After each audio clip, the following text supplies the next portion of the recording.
Hello అండి, నమస్తే. Welcome back to my channel సౌజీ దాక్షు వ్లాగ్స్. ఇదైతే సండే రోజు వ్లాగ్ అండి.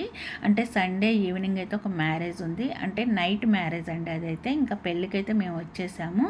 అయితే అక్కడికి వచ్చేసరికి 8 అలా దాటిందనమాట. నైట్కి పెళ్ళి కదా, అంటే 10:30కి స్టార్ట్ అవుతుంది పెళ్ళి.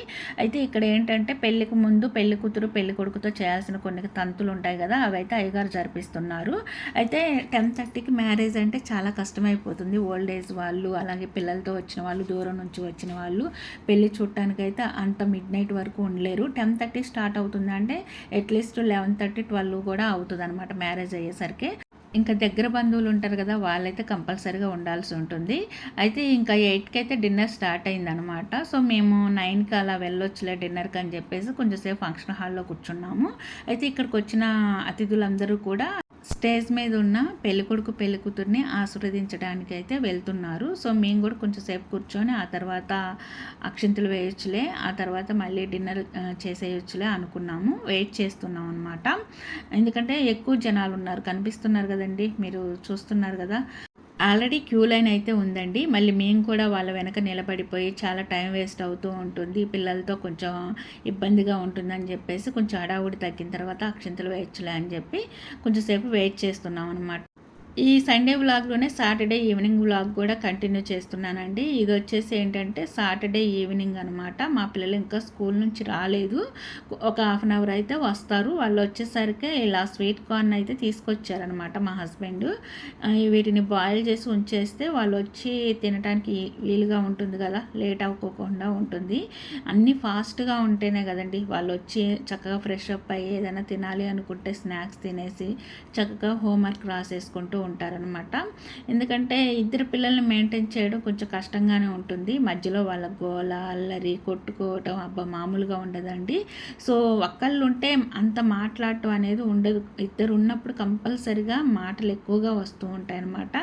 ఇంకా వాళ్ళిద్దరిని సముదాయించడంలోనే చాలా టైం వేస్ట్ అవుతూ ఉంటుంది. అందుకోసమే పిల్లలు రావటానికంటే ముందే వాళ్ళు వచ్చిన తర్వాత చేయాల్సిన పనులు కూడా నేను చేసేసుకుంటాను. అంటే మిల్క్ బాయిల్ చేసి పెట్టేయటం, అలాగే వాళ్ళు ఫ్రెష్ అయిన తర్వాత వేసుకునే బట్టలు తీసి పక్కన పెట్టడం అన్నీ కూడా చేసేసుకుంటాను అనమాట.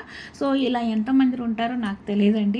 ఉంటే మాత్రం కామెంట్ సెక్షన్లో మర్చిపోకుండా మెన్షన్ చేయండి. ఐ థింక్ నాకు తెలిసి చాలామంది స్నాక్స్ ఏదైనా ప్రిపరేషన్స్ ఉంటే మాత్రం పిల్లలు రాకముందే, అది మార్నింగ్ కావచ్చు, ఆఫ్టర్నూన్ లంచ్ అయిపోయిన తర్వాత కానీ ప్రిపరేషన్స్ అయితే స్టార్ట్ చేస్తారు అనుకుంటున్నాను. సో ఇంకా నేనైతే ఇవి బాయిల్ అవటానికి దగ్గరగా వచ్చేసింది. కొంచెం సాల్ట్ కానీ ఏదైనా, అంటే నేను కల్లుప్పు వేసాను, అంటే రాళ్ళు ఉప్పు అంటారు కదా, అది వేస్తే స్వీట్ కార్న్లో స్వీట్ ఎక్కువగా లేకుండా కరెక్ట్గా ఉంటుందండి. ఇది వచ్చేసి సండే మార్నింగ్ వ్లాగ్ అండి. అంటే వారానికి ఒక్కసారి మాత్రం రాగి ఇడ్లీ కంపల్సరీగా చేస్తానండి నేనైతే. ఎందుకంటే ఇడ్లీకి ఆల్రెడీ వేస్తాను కదా, వేసినప్పుడు ఒక 2 డేస్ నార్మల్ ఇడ్లీ వేస్తాను, 3rd డే మాత్రం రాగి ఇడ్లీ వేసేస్తాను అనమాట. సో అప్పుడప్పుడు పిల్లలకి ఇలాంటిది పెట్టడం వల్ల కూడా కొంచెం హెల్తీగా ఉంటారు. అయితే ఇంకా వీటిల్లోకి పల్లీ చట్నీ బాగుంటుంది, ఇలా పప్పుల పొడి కూడా బాగానే ఉంటుంది. సో ఇది సండే రోజు అండి వ్లాగు. అయితే ఇది నేను నాన్ వెజ్ అయితే ఇక్కడ చేస్తున్నాను, దీంతో పాటు బిర్యానీ కూడా చేస్తున్నాను అనమాట నా స్టైల్లో. అయితే ఇది శ్రావణ మాసం కదా, నాన్ వెజ్ ఏంటబ్బా అనుకుంటున్నారా.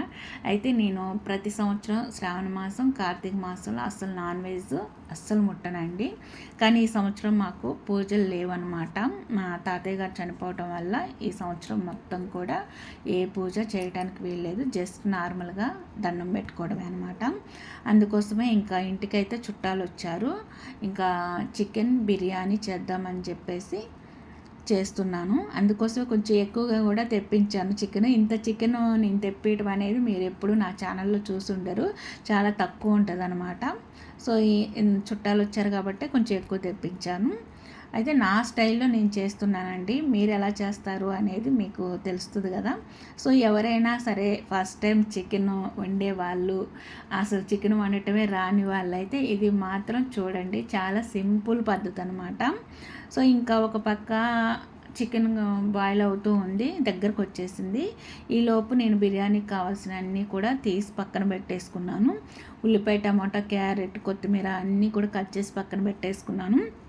రైస్ అయితే ఒక గిన్నెలోకి వేసేసి ఉంచేసుకున్నాను. కడగనండి, ఎందుకంటే కొంచెం ప్రాసెస్ ఉంటుందన్నమాట బిర్యానీకి. ఆల్రెడీ మనం ఇంకా నెయ్యి వేసేసుకుని అందులోనే బిర్యానీకి దినుసులన్నీ ఉంటాయి, మీకు తెలిసిందే కదా. ఆకు, ఇలా లవంగం, చెక్క, ఇలాచి అన్నీ ఉంటాయి అన్నమాట. వగైరా అనాస పువ్వు అవన్నీ మన ఇష్టం ఏ ఉంటే అవి వేసుకోవచ్చు అనమాట.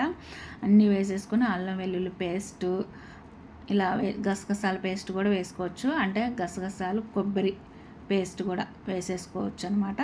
నేను ఆల్రెడీ పట్టాను, ఇంకా అది వేసేసుకున్నాను. సో ఇందులో ఇంకా ఉల్లిపాయలు మాత్రం నిలువుగా కట్ చేసుకోవాలండి బిర్యానీకి. సో ఇంకా ఈ విధంగా వేసేసుకొని తర్వాత క్యారెట్, టమాటా మన ఇష్టం అండి, ఏముంటే అవి వేసేసుకోవచ్చు. కొంతమంది ఆలు కూడా వేస్తారు, అది వెజ్ బిర్యానీ కిందకు వస్తుంది అనమాట. కానీ నేను కొంచెం టేస్టీగా ఉంటుంది అని చెప్పేసి టమాటా, క్యారెట్ కూడా వేశాను. ఎందుకంటే మా హస్బెండ్ నాన్ వెజ్ తినరు, అతను బిర్యానీ కంపల్సరీగా తింటారు. సో ఇంకా అందుకోసమే కొంచెం క్యారెట్, టమాటా ఇలాంటివి తగిలితే స్పైసీగా, అంటే కొంచెం టేస్ట్గా ఉంటుంది, స్పైసీ కాదు టేస్ట్గా ఉంటుంది. ఆల్రెడీ మసాలాలు కూడా పడతాయి కాబట్టి బాగుంటుంది అనమాట, వెజ్ బిర్యానీ లాగా అనిపిస్తుంది. అందుకోసమే ఇంకా ఇలా అన్నీ వేసేసాను. కొత్తిమీర కొంచెం వేసుకొని ఇప్పుడు మొత్తం కొంచెం బాయిల్ అవ్వాలన్నమాట, వేగాలి, ఆయిల్లోనే వేగాలి. నెయ్యి వేసాను నేను, కొంచెం ఆయిల్ కూడా వేసాను అనమాట.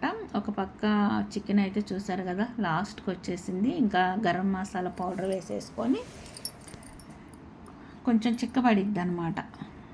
గరం మసాలా పౌడర్ వేసి ఒక 5 minutes ఉంచేస్తే, ఇంకా ఈలోపు అయితే మళ్ళీ బిర్యానీ దగ్గరకు వచ్చేసింది. ఇందులో అయితే రాళ్ళు ఉప్పు వేసేసుకుంటున్నానండి, ఎందుకంటే ఆల్రెడీ మనం ఇందులో వాటర్ వేస్తాం అనమాట. వేసి అంటే ఇప్పుడు బియ్యం ఉంటాయి కదా, నేను బాస్మతి రైస్ తీసుకున్నాను, మీరు చూసున్నారు కదా ఇందాక. అవి నేను కడిగి పెట్టనండి, అప్పటికప్పుడే మనము కడగాలి వాటిని. అయితే నేను ఒక 2 గ్లాసులు బాస్మతి రైస్ తీసుకుంటే అప్పటికప్పుడు కడిగితే మాత్రం 4 గ్లాసులు వాటర్ వేసుకోవాలి అదే గ్లాస్తో. అయితే ముందే కడిగి పెట్టుకుంటే మాత్రం 3.5 గ్లాసులు వాటర్ వేసుకోవాలి. సో నేను అప్పటికప్పుడే కడిగి పెట్టాలనుకుంటున్నాను కాబట్టి కరెక్ట్గా 4 గ్లాసులు వాటర్ అయితే వేసేసుకున్నాను. అంటే నేను ఆ ప్రాసెస్ చూపించలేదు, ఎందుకంటే ఆల్రెడీ బిర్యానీ రాని వాళ్ళు ఎవరు ఉండరు. కాకపోతే కొలతలే నాకు తెలిసి ఎవరికి అర్థం అయ్యి ఉండదు. బిర్యానీకి మాత్రం రైస్ ముందే కడిగి పెట్టకూడదండి, అప్పటికప్పుడే కడుక్కుంటేనే బాగుంటుంది అనమాట. అంటే కొంతమంది అనుకుంటారు నార్మల్ రైసు ముందుగా కడిగేసి నానబెట్టి ఆ తర్వాత వండుతారు కదా, బిర్యానీకి కూడా అలానే చేయాలేమో, లేకుంటే పుల్లలుగా ఉంటుందేమో అనుకుంటారేమో. అలాంటి డౌట్ అస్సలు ఉండదండి. కరెక్ట్గా మనం వాటర్ వేసేసుకుంటే చక్కగా బాయిల్ అవుతుంది. కొంచెం ఇప్పుడు నేను 2 గ్లాసులు 4 గ్లాస్ అని చెప్పాను కదా, 4 గ్లాస్కి ఇంకొక పావు వంతు తగ్గించినా బాధలేదు, కానీ పెంచకూడదు, ఎందుకంటే మెత్తగా అయితే అస్సలు బాగోదనమాట. ఇంకా ఈరోజు లంచ్లోకి ఇదండి చికెన్ బిర్యానీ. సో ఇంకా ఈ నైట్ మేము మ్యారేజ్కి వచ్చామని చెప్పాం కదా, సో ఇంకా పెళ్ళికొడుకు పెళ్ళికూతుర్ని ఆశీర్వదించడానికి అని చెప్పేసి వెళ్ళాము. అలాగే ఇంకా 9 అలా అవుతుంటే ఇంకా భోజనాలు కూడా చేద్దామని చెప్పేసి వచ్చేసామండి. అయితే బఫే సిస్టమ్ ఉంది, సిట్టింగ్ ఉంది. సో మేము పిల్లలతో ఇబ్బంది పడటం ఎందుకులే అని చెప్పేసి సిట్టింగ్ అయితే కూర్చున్నాము. ఇంకా డిన్నర్ కానిచ్చిన తర్వాత కూల్గా పొట్టలో ఏదో ఒకటి పడాలి కదండి, అందుకోసమే ఐస్ క్రీమ్ సెక్షన్ దగ్గరికి వెళ్ళేసాము. కంపల్సరీగా ఐస్ క్రీమ్ పెడతారండి, ఎక్కడైనా సరే భోజనాలు జరిగినాయి అంటే ఐస్ క్రీమ్ కంపల్సరీగా. వాటి కోసం మా పిల్లలు భలేగా ఆరాట పడతారు. కానీ విచిత్రం ఏంటంటే ఇక్కడ ఐస్ క్రీమ్ తిందామని తీసుకున్నారు కానీ ఎందుకో తినలేకపోయారు, వద్దంటే వద్దన్నారు. మరి వాళ్ళకి నచ్చలేదో ఏంటో కానీ మా పాప అయితే అన్ఈజీగా ఫీల్ అయింది ఎందుకో, ఎందుకంటే నిద్ర కళ్ళ మీదే ఉంది. అప్పటికే 9:30 దాటిందనమాట. సో ఇంకా ఇదండి ఈరోజు వీడియో అయితే. మీకు నచ్చితే లైక్, షేర్, సబ్స్క్రైబ్ చేసుకోండి.